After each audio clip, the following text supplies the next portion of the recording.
What's going on, y'all, and welcome back to my channel. In this episode of OG Conversations, I had the opportunity to chop it up with the homie 2Eager. If you don't know, she is a dope Twitch streamer who specializes in the horror category, but we also talked about her podcast, her video editing business out in LA, and we also just chopped it up just on some chill conversation. So if you guys took anything away from this, just like always, drop a comment down below or shoot me a message on Instagram and Twitter.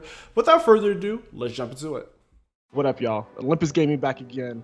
I have a special guest on my platform today. She goes by I am 2Eager. What up? Hello. Yo, I wanted to talk to 2Eager because, number one, she's super dope. She comes from Los Angeles, California, and like we were talking before this call started, we were just really talking about how it's really dope to have, not only Black representation on the platform, but Black women being featured on the platform as well. So that's why I wanted to talk to you, kind of chop it up with you, and just kind of take me through that journey of what it was like. But before we get started with that, how did you even get into gaming as a whole? Oh, wow. Let's take it back to when I was like a youngin'. My whole life I've pretty much been surrounded by gamers. My dad, my uncle. I remember watching my uncle play Resident Evil 2 and just like not knowing what's going on but still being intrigued. My first system was a Sega Genesis, and upgraded to a PlayStation, and I've just been a PlayStation girl pretty much my whole life. But yeah, I've always been interested in gaming. I kind of fell off in college because college kind of takes over your life a little bit. But since graduating, I recently with COVID, I was like, okay, what can I do to stay creative? Because I'm a creative person and I need to have some kind of outlet for that. So I just figured streaming was a good outlet for me, and I like video games, so I thought, why not? Yeah, definitely. And I think with the recent events with COVID and with the quarantines and the shut-ins and businesses closing, I think the biggest part that Twitch and YouTube plays into this is the communication aspect, because a lot of people live alone. A lot of people are used to being out with around a lot of people, meeting different people day in and day out, and when that's taken away from you, us as humans, we want to communicate with people. So I think Twitch definitely fills that void. I know I've definitely seen an uptick in my engagement on Twitch and YouTube ever since this started, and I'm sure you have as well. So I think Twitch and YouTube and all these other live streaming platforms is really awesome about that. But going back to your gaming history, one thing I noticed about your channel in particular is that you really focus in on the horror genre. And I know you mentioned that you watch your dad play Resident Evil 2 a lot. Do you think that is what really kind of got you into the horror genre as a whole, or is this something that you rediscovered as you started streaming? No, I've always been into the horror genre, like from movies. Like growing up, I remember watching like Creepshow and Nightmare on Elm Street at a very young age. So I've always been interested in the horror genre in film. In video games, it's a little different because I like to watch people go through scary situations, but I don't want to experience them. So it's like a weird. It's hard to find a balance of like horror games where I'm like, okay, this doesn't make me want to have nightmares necessarily, but I'm still having fun. Like Dead by Daylight's a perfect example of that, where it's like a perfect balance of, horror elements, but also action based and all that stuff. So yeah, I've always kind of had an interest in, horror games somewhat. Okay, so for you, was the movies that was really like what kind of got you into the horror type of media in general, and then of course that would naturally allow you to get into horror type video games. The same with anime for me, watching stuff like Dragon Ball Z and Yu Yu Hakusho and all these other things definitely contributed into the type of games that I play today, which are very Japanese and very cartoony in a sense. So definitely makes sense. So going back to your start on Twitch, when did you start Twitch? Ooh, that was maybe in like probably April of this year. All the days blur together now. I don't even know what year it is now. I think it was April. Oh, okay, all right. So April of this year, huh? Yeah. Very, very recent. Okay, and how's that journey been for you? It's been surprisingly really good. I was a little nervous before streaming because I've streamed on other platforms, like more like blog style and lifestyle streams on other apps. There's toxic attitudes that people can have, so I was a little worried about going onto a gaming platform. And surprisingly, people have been really positive, from other streamers coming and supporting me to people dropping in. Like, I've had 2 just really disrespectful people come into my stream, but other than that, I've had really positive kind of situations with my stream. So, but I know that's not really common for a lot of female streamers, so I guess I've just been really fortunate to have a decent experience thus far. Yeah, and I'm glad you mentioned that, because that's like a perfect segue into, you know, what we want to talk about is when it comes to live streaming and putting yourself out there. I find when I talk to male streamers and when I talk to female streamers or content creator, it doesn't even have to be limited to this streaming. It can just be content creation in general. It seems that the majority, especially in this space of video games and technology, it seems like a lot of women, they have a very strong interest in it, but they don't necessarily want to put themselves out in fear of the negative, you know, toxic, all the toxicity that can go into Twitch and YouTube and all these other things. And so was that something that you thought about before you put yourself out there? It definitely crossed my mind, but you know, I don't know. I'm very quick to shut things down. And I think people might know that when they come into my stream. Like, they know, like, I'm not a mean person, obviously, but they can just tell by my attitude that I am no nonsense and I don't stand for it. Like, I'm all about positivity and uplifting each other. Right. And I think people just know, like, even trolls might just know. I think that's why I've only had like 2 trolls come through, because I think most people just know. It's like, okay, this isn't the person to really mess with. I'm not gonna waste time, because people kind of, I feel like people can read you in terms of, oh, what can I try and pull or kind of like say and try and get a response from. But yeah, I mean, yeah, it is something that I thought about, but not really much, because I know these are just people off the screen. I don't let people's words really affect me that much. So, yeah. Yeah, you know, it's really weird because when you look at, you know, video games, which is, I consider like a subsidiary of just the tech industry in general, it's always kind of been weird when you have, you know, women in this industry and they just tend to just be either straight up ignored or just highly disrespected in this particular industry. And I've seen it myself, you know, outside of video games, in just general, just tech in general. I can call back when I used to work for Best Buy, one of my first jobs out of high school.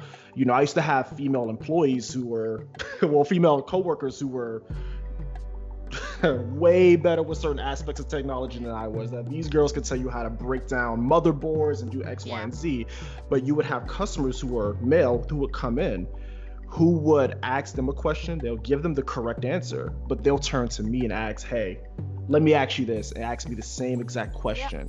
Because it all comes back to, well, she's a woman, what does she know about technology? And you kind of see the same thing with gaming. You know, I you know, when I pop into certain female streams, you know, you see guys say, oh, you know, does she know what she's doing? Is she just on here for the likes? Is she on here for the attention?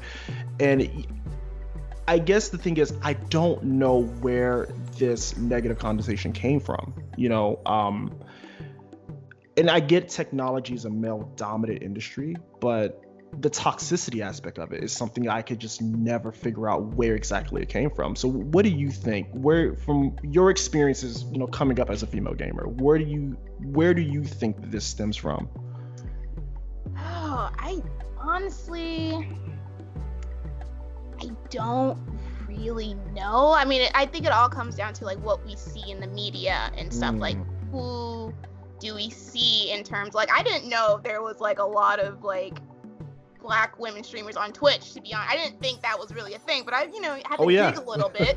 But I found they out there, which is awesome. But I think it just comes down to what we generally see in the world and commercials and TV and movies. Like, how is it portrayed? Do we have a lot of like girls that are gamers but not geeky? Like, you know, it's another thing where it's like, okay, this girl may be, you know, into video games, but they're always perceived as like a nerd or like really awkward or something like that, which is really dumb. But it's not only with video games. It could deal with like cars. Like, we have female mechanics, we have female gamers. We have like all these different avenues that, you know, girls do like anime. It even comes down to anime. Like I've had friends get called out, like, "Oh, do you really like anime? You're a girl." Gatekeeping, like, yeah. Really? Yeah, that's called gatekeeping, and it's definitely a very, very dark side of the community. And it's a good thing that you mentioned media representation, because that is something I always look at when it comes to how one group perceives another. So when you look at video games in particular, you know, I think the industry, it's not so much now, but back when video games were still on the come up and becoming this multi-billion-dollar, you know, industry, you know, when you look at how females were portrayed in video games, everything from the PS1 models of Lara Croft, you know, the exaggerated assets. When you look at like Morgan from Darkstalkers, I mean, it was always highly sexualized characters. Yeah. And then when you look at advertisements of the quote unquote gamer girl, it was always the chick with her, you know, with her shirt down, with the, you know, the Xbox controller in her mouth, doing all sorts of things. So I think those images were pushed for so long that a lot of guys, and you have to think video games, you have to think who the video game market appeals to. It's typically young men between the ages, sometimes when did I get into video games? Like between the ages of 6 and like 14. So if they're bombarded with these images, they're going to automatically form that stereotype. And then they're going to go onto, you know, platforms like Twitch and YouTube and assume every girl who's into video games must fit this particular mold. It's definitely unfortunate. And, you know, now with Twitch actually speaking out with the sexual harassment, which is another issue I have in itself, because this has been going on for as long as Twitch has been alive for the most part. So it's very interesting. Now they're just speaking on this. That's crazy. That's crazy. Cause I mean, I'm honestly not surprised that people have been, you know, disrespectful and rude. And, you know, granted, I'm not gonna say those girls aren't out there that are like streaming for likes and attention and stuff like that, but that does not give you the right to be rude and disrespectful no matter who you're watching. I mean, it's cool that they're saying something now, but it's like, okay, are you just saying something because of the, I guess, what's going on in society right now? Is that why you're saying something, or do it comes you off guys as genuinely care? Yeah, it does come off as disingenuous from Twitch's end. Because you're right, what are your intentions? Because you knew this was going on the platform for years, but now you're just speaking on it because, I don't know, of a fear of losing sponsorships. So is there money involved that you're afraid to lose? Now you want to be all politically correct? Like, it's just a lot of factors that play into this. I'm just like, what is happening? Yeah. Oh wow. But yeah, like you said, I think, kind of going back to what I posted on Instagram earlier, I think where the change is going to come is that male streamers, or, you know, males within the industry who have influence, are going to have to start holding other individuals accountable for their actions. If you all watch a female streamer, and I'm saying this not just to you, but also to, you know, my followers who may be listening to this, if you guys follow any female streamer, you know, no matter, you know, what category she streams in, whether it's just chatting, ASMR, it can be, you know, gaming, whatever the case is, you know, if you are part of that particular community and you see a female streamer being disrespected, someone or all of you should step in and hold that particular person accountable. And once we start holding each other accountable, I think that would dramatically drop the amount of people who will come in with the trolling and the disrespect. It's still going to happen. It's always going to be, unfortunately, it's always going to be that subset or that percentage of users who are going to get on Twitch just to harass women or just to harass, you know, black streamers, so on and so forth. But I think as long as we are holding people accountable and, you know, punishing the people who do this on these platforms and these communities, I think you definitely see a dramatic change in that. Yeah, I totally agree. And I think, honestly, it's a little bit easier to do it via Twitch than in person. Like, if it's in being harassed in a supermarket, you might be a little more hesitant to say something, like a little bit more shy. But I feel like if you're on Twitch and someone's like saying words over like a stream, it's easy to be like, yo, not cool. I don't know. So yeah, I think people should be able to step up and say something and just do what's right. And we appreciate it as the streamer. Like, we appreciate it when we see people defending us and holding people accountable, for sure. Yeah, definitely. And you're right. You're absolutely right. Like there are tons of women on Twitch in general who are interested in video games, but don't necessarily either want to identify themselves as a female because of the fear of harassment, or don't want to put themselves out for this very same reason. Even I'm kind of taken back on, how many viewers of mine are actually female. Like me coming into Twitch, I already had the mindset, okay, Twitch is a male dominant thing. But when I saw, how many female followers or female viewers that I have and for female streamers that I've discovered, it's just like, this is definitely a thing. And with the harassment and all that going on Twitch, is definitely something that needs to be addressed with the platform. It's definitely a conversation that we all need to have and hold each other accountable for. Most definitely. Yeah. So going back to something else that you said, being a Black streamer and the underrepresentation of Black streamers, Black people in the video game industry, what are your overall thoughts around that in terms of the representation piece? I think, and this is just an overall like umbrella category, I'm putting gamers into like the quote unquote nerd category when it comes to comic books and video games and just alternative music and stuff that's not stereotypically Black, quote unquote. My air quotes are up. But yeah, it's unfortunate. I mean, I haven't been approached or had anything said to me in terms of like, oh, you're not acting Black, like that's a white thing or whatever. But that's definitely a thing in the Black community, unfortunately. It's like, oh, well, liking anime, that's white, or playing this type of video game, that's like I don't just play basketball games or football like Madden. Right, 2K. right. But unfortunately that's a big thing in this community, and I mean, I hope we can come to a place where everyone's just welcome to like anything that you like. But yeah. And I also, it's really funny that you say that, because I also think it depends on where you grew up, because I've talked to other people who are from the same city you are, Los Angeles, and you can correct me if I'm wrong about this, but Los Angeles tends to be more progressive and more accepting of alternative groups, alternative interests, alternative anything, just like they're more accepted. But where I came from in the South, I definitely got it hard coming up. Watching anime outside of Dragon Ball Z was not cool. Playing video games was not cool. Being into tech was not cool. Definitely in the Black community. And I think now it's kind of shifted, because something I was talking with Serial Sensei about was that now that technology pretty much curates everything in our daily lives now, it has become more acceptable because they're forced to use it now. Back then, smartphones didn't exist. Back then, you didn't have 4K televisions. Everything wasn't ran by technology like it is now. So of course now, everybody who was shunning technology back when I was coming up now have to use it for their everyday life or for communication purposes, so on and so forth. So now I'm looked at as the cool kid because I actually understand how all this stuff works, right? Because now you actually need me to set up your Wi-Fi. Now you need me to teach you how this shit works.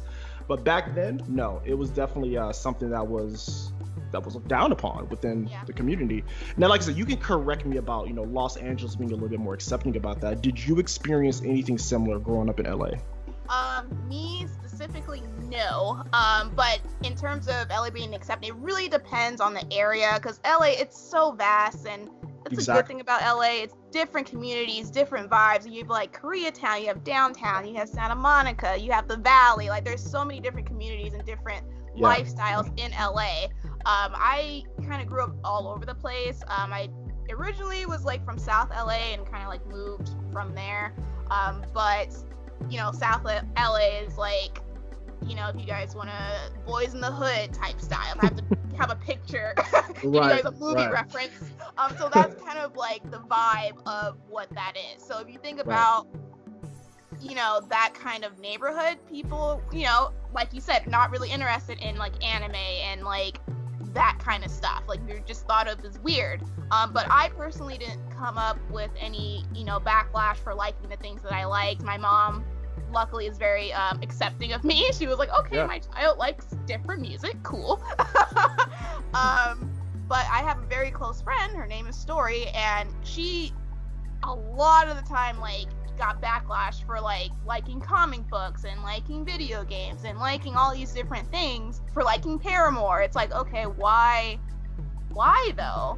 But yeah, I personally never came across it, but I do know people who did. Yeah, and I think kind of going back to that piece there is, I think it does depend on, you know, what you're exposed to. Because like you said, LA is such a melting pot. You have so many pockets and different cultures and different, you know, forms of representation there where, you know, everybody is constantly exposed to different things, versus in a smaller city, that may not be the case. Definitely. So yeah. So that, you know, it's interesting to say that she had to hide her love for Paramore and hide her love for, you know, comic books and anime and things like that. Do you ever think some of that may have had to do with, at least on the comic book, anime, video game side, not so much, you know, her being black, but more so with her being a female that likes something that is generally quote unquote enjoyed by males? I think it's just a double. Like it just stacks up. It's like, not only are you black, not only are you a woman, it's all these different things that just add up to be like, okay, you're different. Like you're not like the rest of us. That's odd. But yeah, I think it was definitely a combination of both. Like I think if she was a male, it would be, I don't know, I think she still would have gotten backlashed.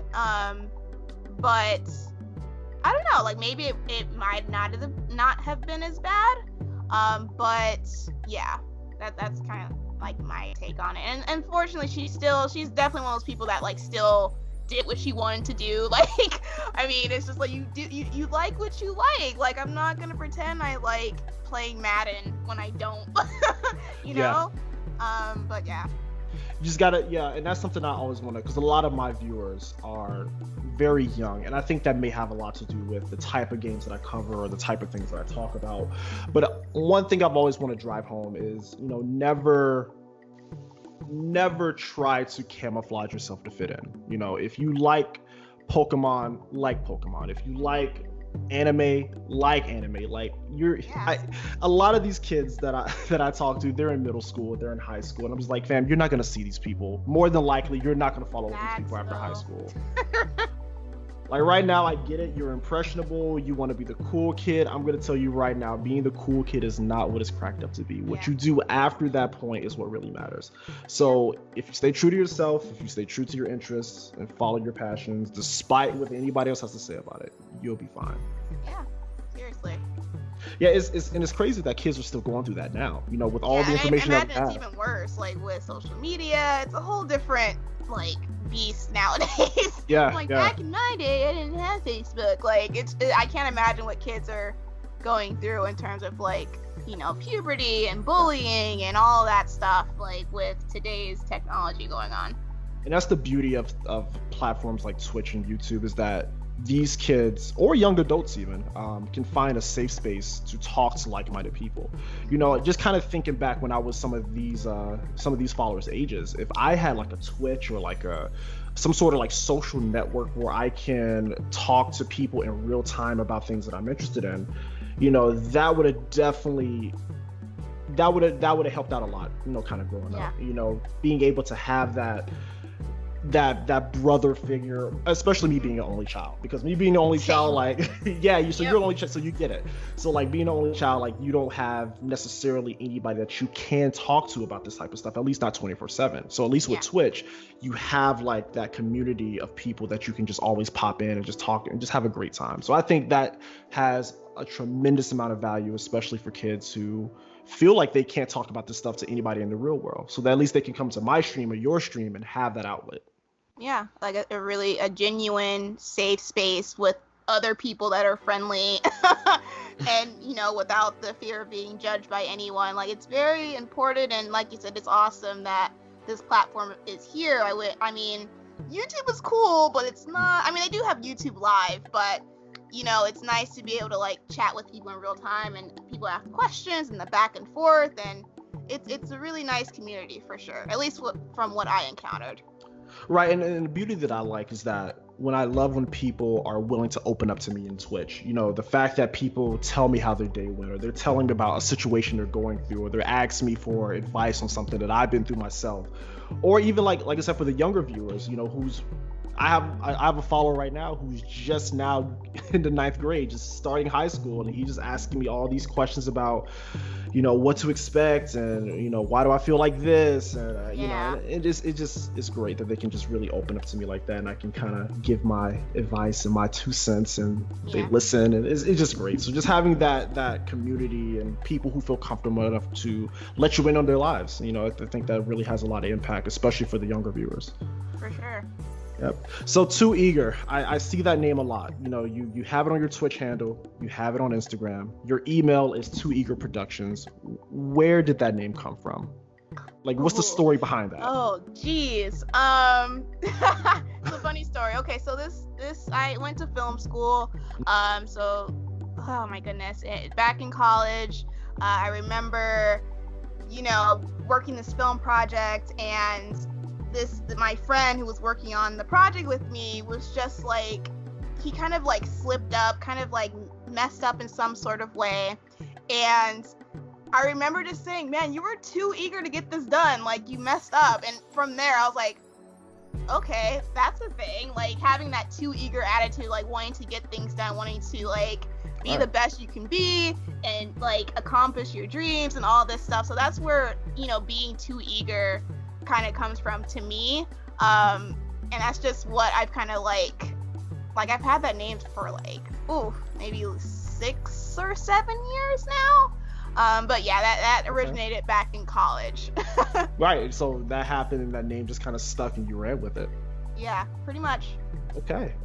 And with 2Eager Productions, I know that we talked about your video editing and how you went to film school, so that was your introduction into that whole world. But when was the point that you say, yo, this is what I want to do while I'm here in LA? Well, my initial interest in film was basically, I've always kind of been interested in like being that kid, kind of taking pictures, making videos of like family events. I've always been that person, and making little slideshows in high school. But in high school, I was also a part of my, I guess my school had a production class where we did the school news and other little small shows for the local TV stations. So that was like my first little interest. I'm like, okay, yeah, I really enjoyed it a lot. And after I graduated, senior year happened. I'm like, okay, what do I want to do with my life? And I remember watching the credits to one of the Transformers movies, and I remember seeing the credits. I'm like, there's so many jobs available. I'm sure I can do one of those. Right. So you're I just kind of did research. Of it, yeah. Yeah, I did kind of research on it, and I went to school, and fortunately my school enabled me to like kind of take classes in every field. So from screenwriting to lighting to directing to cinematography, took classes in all of those. And after that, I kind of like decided I really liked editing and producing the most. So that's kind of like where my interest in film kind of came from. Originated in high school and kind of like developed from there. Nice. Okay. So with your video editing, because I know a few video editors just in passing through work, with them doing all sorts of different projects and everything else. And what I've noticed is that most people do video editing, they tend to kind of niche down into one particular category. Is that the case with you, or do you kind of dabble in everything? It depends. Lately, I've been doing, like in school, I was doing a lot of like fiction, like short films and music videos. I like doing music videos a lot. But out of school, a lot of nonfiction, a lot of vlogging, a lot of like working on people's YouTube channels. I work on my mom's YouTube channel. It's like beauty related. She does nice. Tutorials and reviews on different products and stuff. So I like doing that stuff. I've also done like plastic surgery things. So a lot of nonfiction, a lot of real life stuff, which I don't really mind. It's two different two different beasts, like doing like Right. a scripted program versus like non-scripted.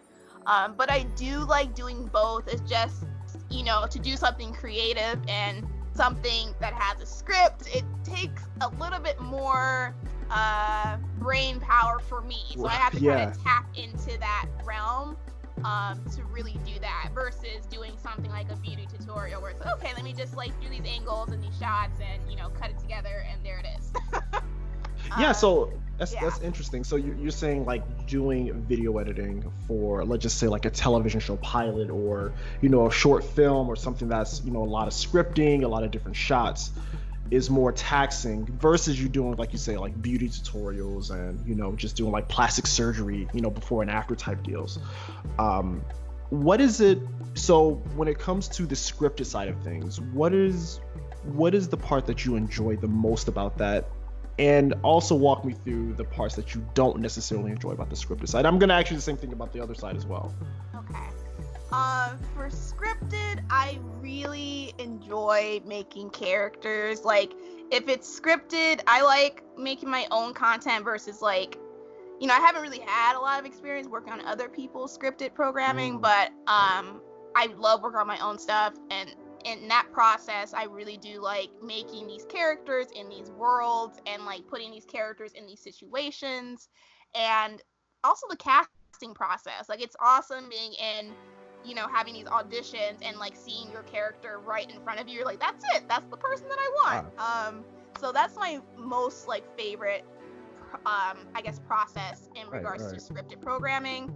And then least favorite is being I don't really care for being a director. I don't know, like, I don't come off as a shy person, but I definitely get very like timid, and like I don't like directing people, and sometimes I can't get the right words to come out of my mouth. Sometimes my brain goes faster than my mouth sometimes, and it's just really hard to articulate what I'm really going for. And I haven't really gotten to that level where I can communicate with actors the way that I want to. So I prefer not to really be on set, which is why I take like editing and producing. Got you. So you instead of telling your story from a directorial standpoint, you use your editing as a way to kind of make your story come to life.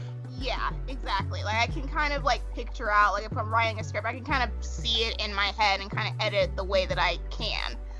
Like, if it was just like, if I could find a director to kind of like do everything on set for me and I can just like edit it, that would be amazing. But I also kind of have like this perfectionist thing where I kind of want to make sure everything is the way that I want. So it's just a really frustrating process. But in terms of like, what is it, non-scripted programming? Right. I like, it's easier to it's funny because it's easier for me to direct non-scripted stuff. Like, if it's directing someone doing a tutorial or a surgery video, it's easy for me to articulate. It's okay, do that again, slow down your wording. It's easier for me to talk to these people because they're not actors. Like, usually scripted programming, you're dealing with actors, you're dealing with characters. With real life stuff, like, these are real people, so you just have to talk to them in a way where you can make them feel comfortable and kind of go from there. And so yeah, I don't mind directing real people and kind of guiding them through that process. But in terms of, and also I just like editing too, because it's nice to see, like, get them to see the final product of what they wanted. So that's the thing that I like the most. What I don't like would be, I would say, like, I do like working on set for, non-scripted programming. I do like working on set, but there's always something that goes wrong. There's a saying that I learned in school. It's like, if it can go wrong, it will go wrong. Oh my God. So that's always. I love that. Yo, I'm gonna use that. That's literally the phrase when you're doing like productions, any kind of production, whether it's a concert or like, you're doing a film or, whatever you're doing, there's something that's always going to go wrong, and it's always something different every single time. So it's learning how to adapt to the situation and kind of like move forward. So it's just that anticipation of like, okay, what's gonna go wrong? Am I gonna like, not have enough battery? Am I gonna like, is it gonna rain today? So it's that kind of stuff that kind of puts me on edge. Yeah. But it's not the worst thing. It's not like, oh, I dread it. But overall, I do like doing, nonfiction on set more than fiction. They both have their like plus and minuses. Yeah, absolutely. Just like anything. Yeah. But I, kind of gathering from what you said about that, it sounds like with the more, higher production value, you have a team of people on set.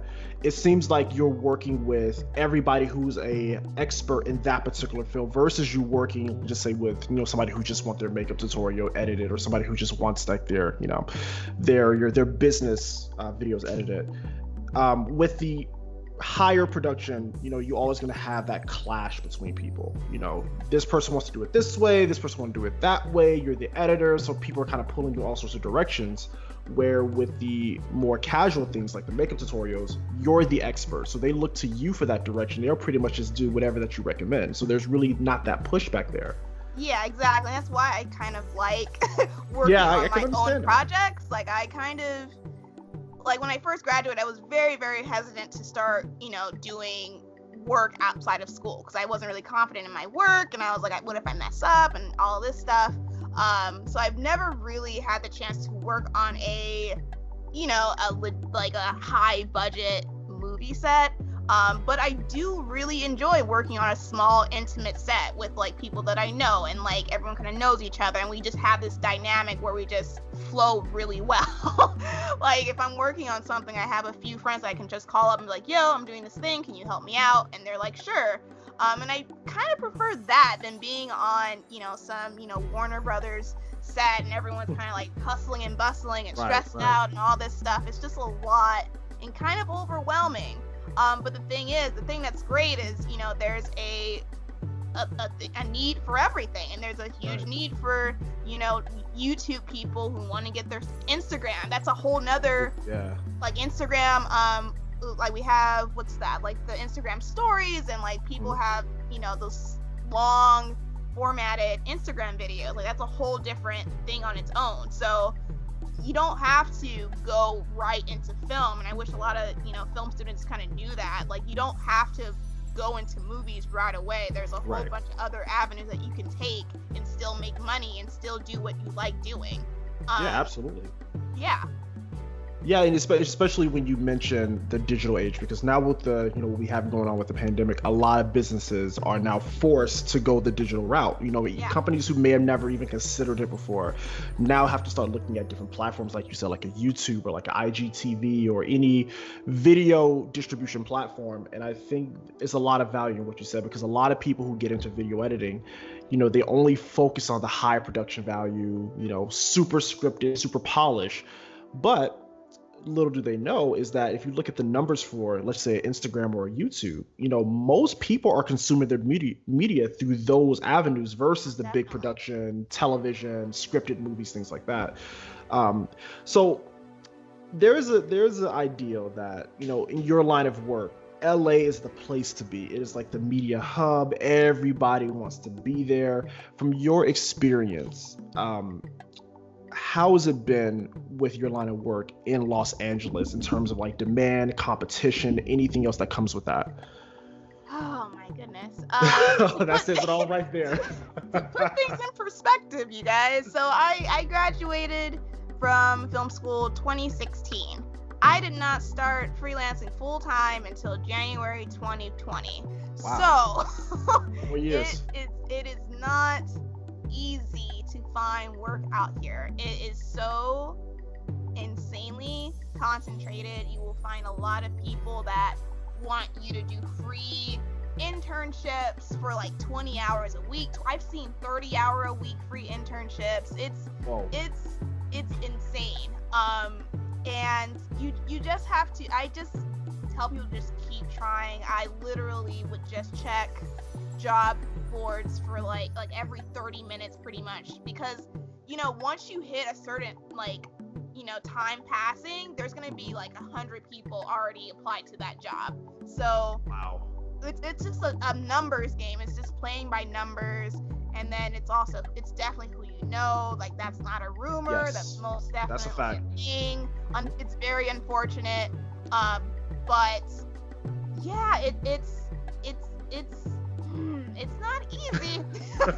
I hear a lot of frustration there. I know, it makes me very upset. I get very passionate about it. But I will say, just to, if people are coming out here from like their small town and Right. like, oh, I want to be a director, I want to be a producer, I would just say, you know, make sure you have a full-time job ready to go out here, whether it's, you know, production or just like a regular schmegular job, because it's so expensive. And also, don't just move to LA. There are several surrounding cities in LA that are cheaper and driving distance to LA.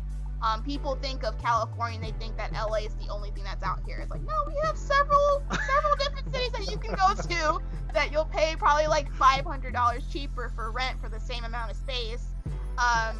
So yeah, it's very difficult. It's very concentrated. And then you get the whole kind of thing of like being a female, black filmmaker, editor. Like, I don't look like the typical editor. Editors typically are very like closed off and very timid and just, introverted, like, introverted, which I am somewhat. So people see me, they're like, "Oh, you're an editor," and I'm like, "Yes, I am." So yeah, it's definitely very, very difficult to, you know, make it out here for sure. But there are different cities you can try. You know, there's Atlanta. That's a up and coming city for film. So don't just look out here, you guys. Try different cities as well. You know, I think with you know, one thing that Los Angeles does very well, and I think this may play into why people just want to be there so bad. I think not only just the media, but the city itself. You know, in terms of the media, they romanticize Los Angeles like it's this utopia, right? You watch different movies, you watch different television shows, you watch different advertisements, you check Instagram, you look at all these images of California, like, wow, look how clean it is, look at the beaches, look at this, look at that. And then, you know, you take that person who draws that interest to LA and they visit LA. Like, I remember when I visited LA for the first time, it was just like, bro, I gotta get out here. Like you see the palm trees, you go to Santa Monica at night, you see the beautiful beaches, you see all these different... It's so different... funny because I'm so desensitized to it now. Like, I've always been desensitized to LA and California. I didn't start appreciating LA until like maybe like last year. I'm like, oh yeah, there's a lot of benefits living here, I guess. Yeah, I will say that, you know, one thing I've always admired California for is how just pretty. It's a very pretty city. Like, I just remember the first time going, like you said, like Santa Monica, and then just driving around and seeing like these beautiful mountains with these glass houses up there. And I'm just like, wow. Yeah. But then when you talk to people who live there, you get a whole nother perspective. They're like, listen, that's cool, but the cost of living is insane. There's no jobs. There's this competition. Yeah. It's a very cliquish city. It's about who you know. It's a city of connections. The connection pool is very small. So if you don't know the right people, and even if you do know the right people, it's not a guarantee that they're going to let you in that circle. It's just a lot of detractors. But I think, you know, I think the media perception really trumps that, because I have followers now that we like, yo, I just got to get out there. Like, I wouldn't move over there with, you know, with $5 in my pocket. I just got to be out there. I'm just like, and I'll be like, no, don't do that. Do not do that. Like, every time I meet people that are not from here, I'm like, okay, why? Like, what are you here for? And they're like, oh, I just moved out here because it looked nice. I don't even get attached to people anymore. I'm like, you know what? We'll see if you're here in a year. Yeah, but I do feel, and I feel the same way about New York as well. You know, yes, I think the grind in New York and LA is very, especially if you don't have those connections. You know, like you said, it is a city of connections. Same thing with New York City. But I do feel, and you can correct me on this, is once you kind of crack that, like the connections thing and being there, I think the possibilities of you being there is far beyond any other city, because every company is based there. All the eyes are on New York and California, or LA, I should say. And I just think the roof or the cap or where you can make it in those two cities in particular is just pretty much endless. Like I don't think there's a cap. Like I think if you can break through the obstacles that you mentioned, I think that in comparison to any other city in the United States, those have the highest potential for endless growth.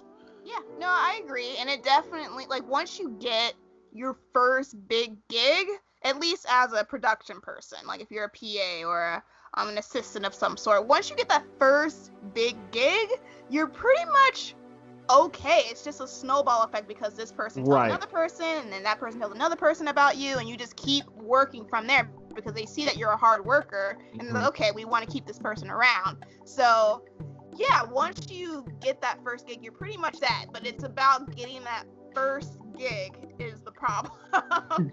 Yeah, so like you said, getting that first gig is that's that hustle. You gotta grind it out. But like you said, once you break that, it's essentially endless. Yeah.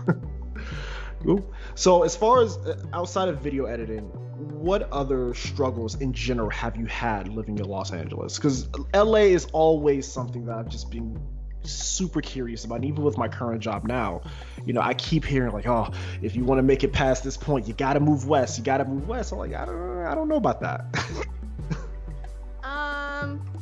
Well, I mean, since like all my family's out here, it's kind of like I've always had that safety blanket of some sort. Like, I'm an only child. I'm very close to my mom, so I've never really had to like, I mean, I've gone, freaking eating ramen and stuff in college for sure, but I've never been like, oh, I'm not gonna have anywhere to live if I don't pay my rent or whatever. Like, that's never been a situation for me.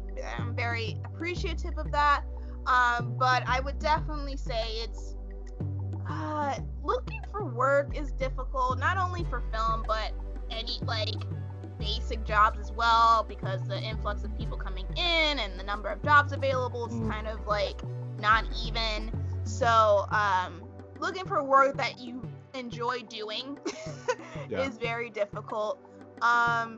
Dating, extremely difficult. I can imagine. Extremely difficult. That's a whole different discussion. I'm assuming Insecure is very accurate in that, right?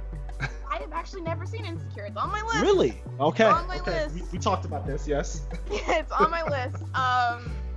But yeah, it's dating is very difficult. Everyone is in their own little hustling, but like everyone's hustling and bustling and like trying to do their own thing, and it's crazy. It's very difficult to date out here as well.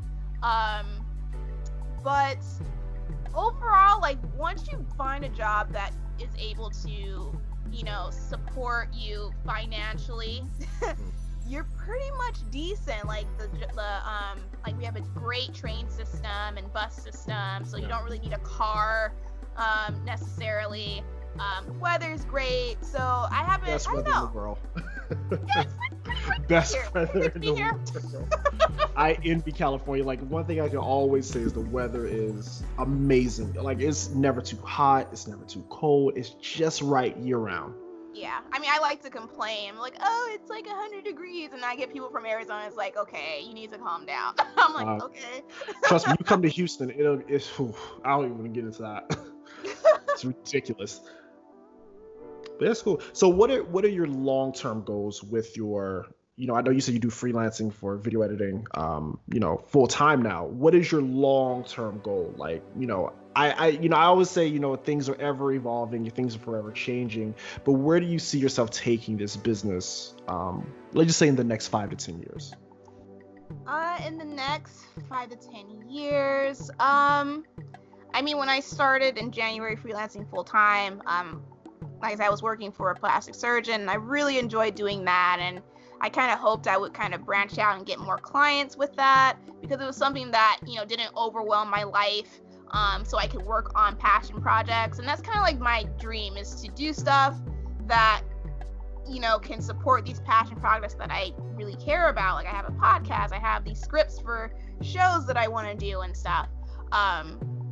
But I try not to look too far in advance, and I try not to set a lot of goals for myself, because I'll hold myself up to those goals and kind of beat myself up over it if I don't meet those goals. So I'm not a huge long-term goal person.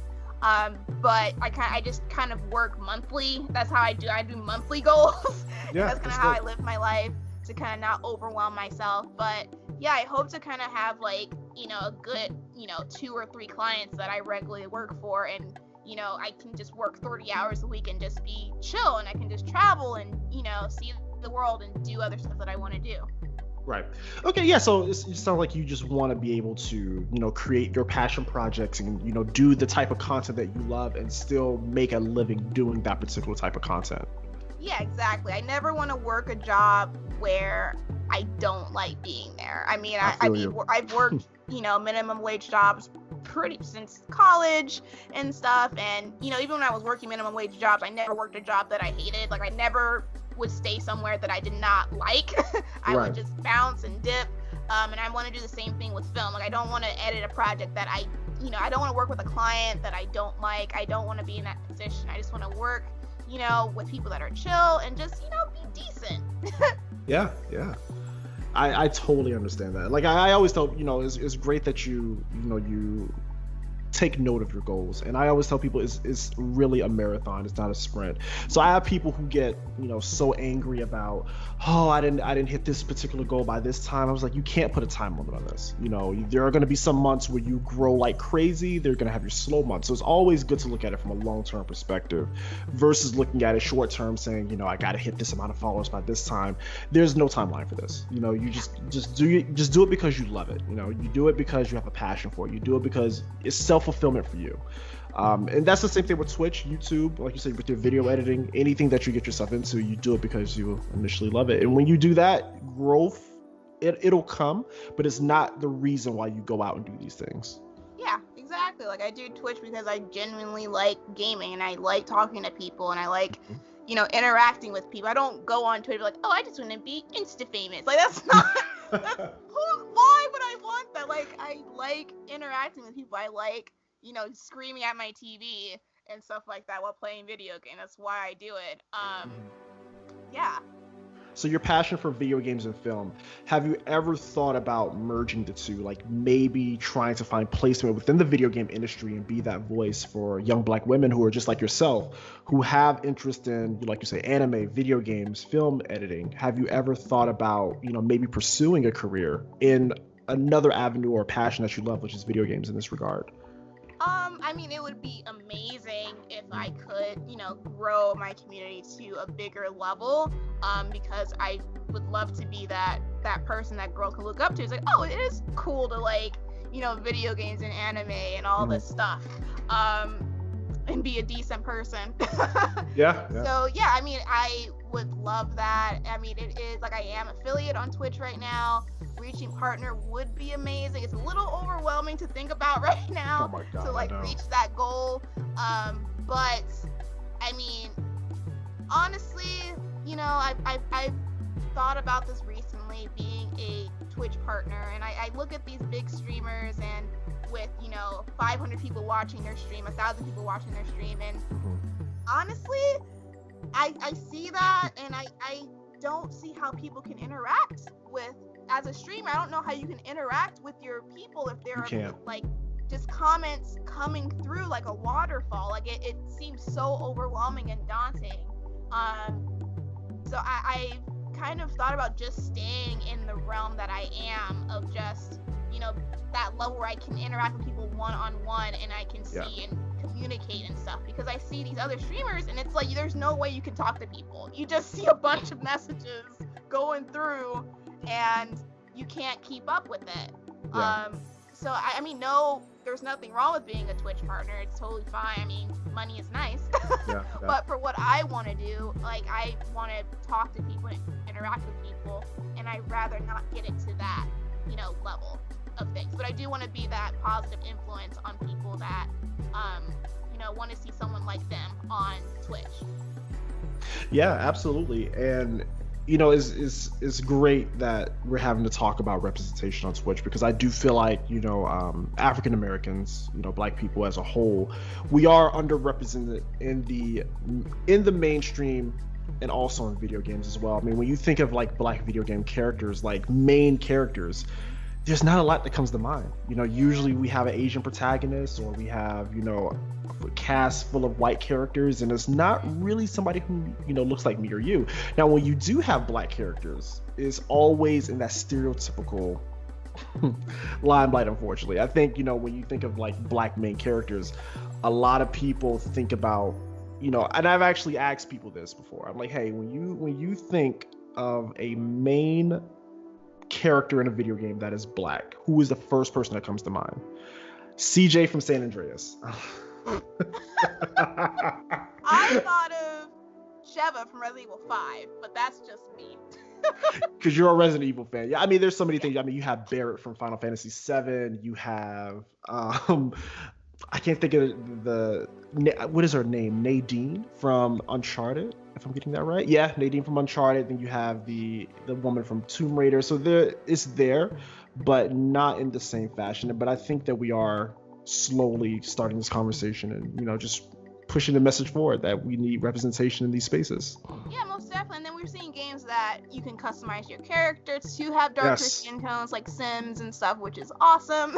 Yes. I think it's called Monster Hunter. I think you can customize your character to have kind of darker skin tones. So we're slowly getting there, and where you get, kind of I don't want to say like kinkier hairstyles. It's like, okay, seeing different like afro puffs and different like braids and stuff. So we're slowly getting there. Yeah, for sure. So you say you also do a podcast? Yes, I do. It's horror movie themed. Me and my friend Story, we just every week we talk about a different horror movie. We talk about the themes, what made it funny, what made it scary. We talk about like the actors that are in it, where the character screwed up in the story. We talk about we just have deep dives about different horror movies, essentially. Sounds dope. What's the name of your podcast?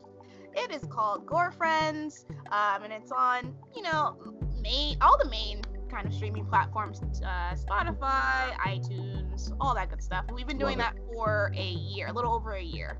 Okay, I definitely gotta check that out. So as a horror movie buff, you seem to have this passion for horror movies. Let me just pick your brain about that for a second.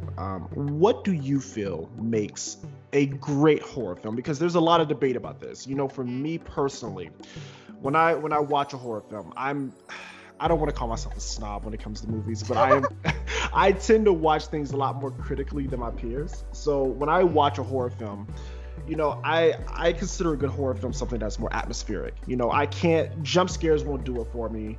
Blood and gore won't necessarily do it for me either. But if you can build a very scary environment or make it very atmospheric to the point where I'm just like, yo, where they're at, it just doesn't seem natural. Like, that is the type of stuff that kind of just creeps me out. Just more atmospheric horror.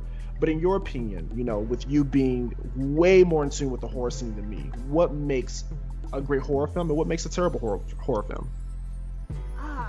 Okay, so when it comes to horror, and this is the reason why I kind of like it, there's like, everyone finds different things scary, right? Like, I don't find, dolls scary, but I have friends that are terrified of dolls. I don't really find alien movies really scary, but I have friends that are terrified of signs, So it's somewhat, subjective, but for me, I'm a huge fan of like psychological horror movies, like things that are kind of like that could really happen. Like Hostel is terrifying to me. Like Hostel is so scary to me. Like the fact of like traveling overseas and then getting, swept up in this organization that, kills people for money. Like that's so scary. And so something that's believable. Exactly. It's so believable. So that scares me. And then I totally agree with the atmospheric thing. I like stories that, like, if you have a monster, for example, like if you're having like Freddy Krueger or something like that, having a monster that has rules. What are the rules? That's a big important thing in horror movies. That makes a good horror movie for me. Like, okay, what's the deal? How does it work? How do we kill it? What's the situation? So I think that makes like if we're talking about monster movies, that makes a good horror movie for me as well. What makes a bad horror movie? Like I said, very subjective, but I am not a huge fan of like campy horror. But that's just my opinion. I don't like gore just for the sake of gore. Like if it's, a part of the plot, for example, like Saw 1 through 3, those are my favorites. Mine too. Those kind of like have a purpose. Like, okay, that serves a purpose to the plot. So, okay, he has to saw his foot off to get all the things. Okay, cool. Right. Like I don't like just, blood gushing all over the place and I don't really care for that. It's okay, where are we going with this? Right. So here's very similar to me because I like a lot of substance and whatever content that I decide to watch. I totally agree with that. Yeah. But horror in general, it's definitely a lot of people have different fears, and that's the great thing about horror.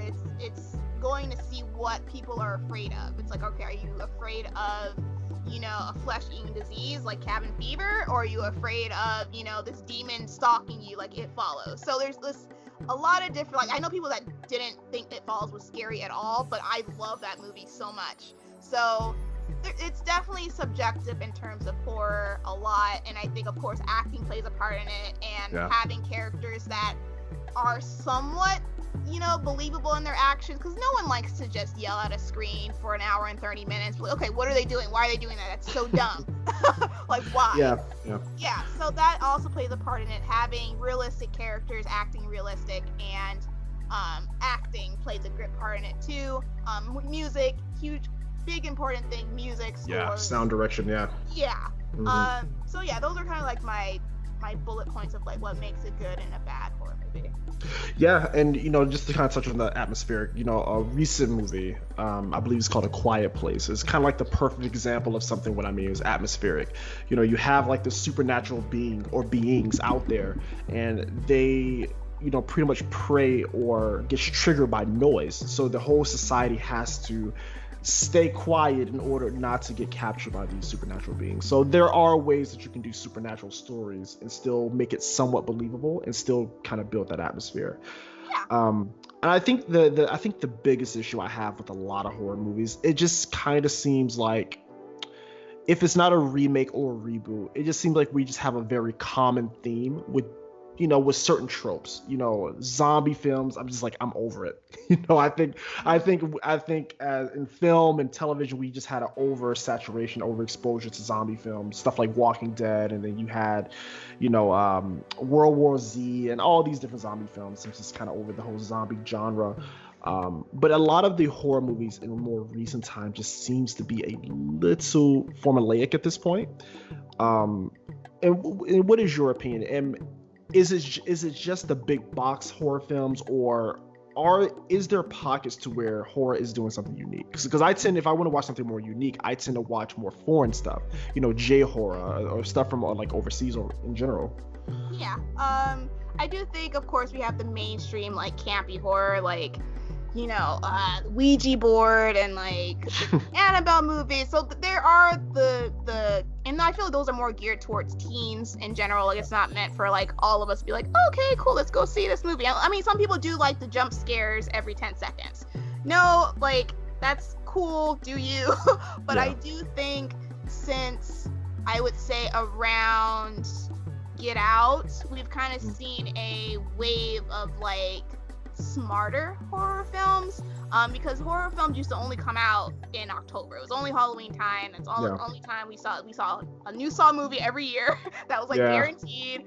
But now we're starting to see a wave of smarter horror films, like I'm gonna say Us, It Follows, The Lighthouse, I believe is more psychological, Midsommar. Like those are very they're independent films, and so they kind of have that great look to them. They look very pretty. I call those pretty horror films. But yeah, we're getting to a time where things are kind of done more smarter, and not just a stereotypical jump scare every 10 seconds, which is great. I think people are just realizing that we have to do something different. And I think people are just kind of taking horror a little bit seriously a little bit. Hereditary is another great indie horror film. So it's out there. It's just a matter of looking up what indie horror films came out this year. That's where the interesting stuff is. And also foreign films are great too. Yeah, and I think the beauty of digital distribution, outlets like iTunes or Amazon Prime Video, Netflix, and things like that, is that it does give that platform to films that may have never saw the day of the light of day. So I do think now the exposure rate is a lot higher now, because now with everybody being stuck in the house, people are spending more time on their streaming boxes and their streaming services, and now we can discover all these great films that probably would have never got a theatrical release. So I do think, again, how technology always plays an amazing part in exposing these things, as far as different genres and subgenres, so on and so forth. Yeah, I totally agree. Now, with your expertise, do you feel that horror is handled differently on, let's just say, television than it is on a big screen, like a feature film? Or do you think they're kind of merging the two at this point? I would say we are seeing a slow rise in good horror TV. Mm-hmm. It's very slow. You kind of have to do some digging. But a good example of that is The Haunting of Hill House, Netflix series. Never seen it. Look it up. It's definitely more character. It's very much more character driven. It's by the director who did Dr. Sleep. Okay, nice. Yeah, same director as that. Very great visual director. It's very character driven, like I said. It's, I believe, 8 episodes. It's really great, and I feel like that kind of set the standards. Okay, there's no reason we should have garbage TV right now, garbage horror, because we have this right now. But if you guys look up, I don't think a lot of people know about it, but it's a service called Shudder. It's basically the horror version of Netflix. It's $5 a month. They have great original series on there as well, where it's just great TV horror. So yeah, it's out there slowly. I'm not sure about stuff on primetime television or HBO. I haven't been really keeping up with what's out there now, but in terms of streaming services, I think they're starting to get some good quality stuff out there. Yeah, and I have heard of Shudder before. Different YouTubers and different podcasts that I'll listen to. Usually I'll hear a Shudder ad pop in, or just if I'm cruising through the Apple TV menu, I'll usually see something about Shudder being advertised there. So I am aware of that. Yes. Yeah, it came out a few years ago, and they didn't have a lot of great selections, so it kind of fell off. And then within the last maybe year or two, they got a bunch of great stuff, a bunch of the Halloween movies, and they have foreign stuff, they have creature features, zombie stuff, they have stuff for everything, for everyone on there. So it's pretty cool. That is super dope. Yeah, I it's $5 a month, so that may be something I may look into, because I'm always open to new subscription services, especially if they have content that I'm generally interested in. So that may be something I have to check out. So is there we touched on your Twitch, we touched on your podcast, we touched on your freelancing in terms of your video editing. Is there any other line of business that you would like to talk about? No, that's pretty much my whole life. You guys know everything about me now. Video editing, gaming, horror. Yeah, it's pretty much me in a nutshell. Nothing really else going on. Awesome. Well, I guess we're coming up on the hour and 10-minute mark. So for everybody who's listening, where can they find you? You guys can follow me on, basically everything's the same. I am 2Eager. It's I_am_2Eager. Twitch, Instagram, Twitter. Those are my main outlets that I'm just out there doing things at. Yeah, and what I'll do is I'll pull all your links, and I'm just going to put them in the description so people can just have an easy way to find it. And your podcast, you said you can find that on Spotify, iTunes, Google Play, anywhere where podcasts is played, podcast or featured. And I'll also put a link to those down in the description as well for people who want to Yeah, there's a lot of horror fans out there, so it's really great to see that you're super passionate about that. And Yeah, I am. yeah, and if you guys like 2Eager, she also plays tons of horror on her YouTube channel. I still have to play, what is it, Two Little Nightmares and Dead by Daylight? Yes, Yeah, Little yeah. Nightmares. You keep Yes. reminding me. You keep reminding me. Please Little do. Nightmares, yes. They just got a sequel, right? It's coming out this year. They didn't announce when, but it's coming out this year. And I'm like, okay, everyone's talking about Last of Us 2. And I'm like, where's Little Nightmares though? Like, ugh. Awesome. Well, what do you think about Resident Evil 8? I'm like a few games behind. The last Resident Evil I played was Resident Evil 5. So I'm a few games behind. I heard Resident Evil 6 wasn't that great. Resident Evil 7 I'm terrified about, but I just bought it, so I'll play it soon. I am just, I was very confused when I saw the trailer. I was like, oh, okay. I saw some werewolf action going on. I'm like, what? Or shapeshifters? I don't know, but we'll see how it goes. I'm not sure if they're gonna go like first person again, like Resident Evil 7, or it'll be interesting to see when more stuff comes out about it. Yeah, for sure. Quidel, well, I will let you go, actually. I'll stop recording now. But yes, I'll let you go, and we'll talk again. Awesome. Thank you.